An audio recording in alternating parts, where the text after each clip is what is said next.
needing help, but then he was shot in the chest by an officer.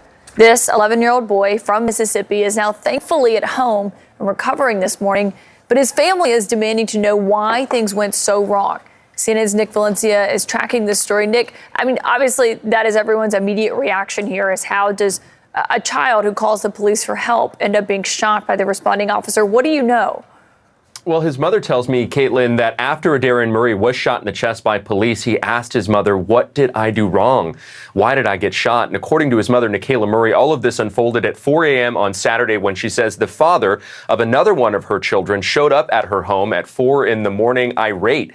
She was scared for her safety, so she snuck a cell phone to Adarian to tell him to call 911. He did. And she says when the officer showed up at her home, he had his gun drawn already. He asked everyone to get out of the home.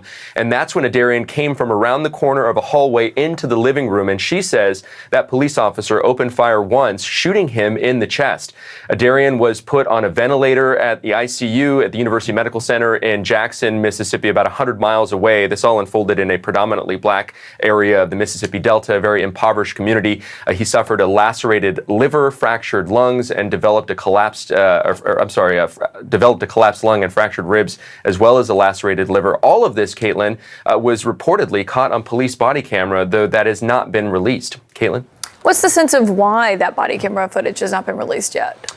Well, I want to make this clear. We repeatedly called the local police department yesterday to try to get answers from them. They never got back to us after multiple messages left. But the Mississippi Bureau of Investigation, they did get back to us to say that they are not releasing this body camera because of an ongoing investigation. Meanwhile, this officer has been identified as Greg Capers. The local board of aldermen voted to place him on paid administrative leave. The family and the family attorney, they're making this very clear. They want this officer charged. They want him fired. They're planning a sit-in protest at the local city hall later this morning.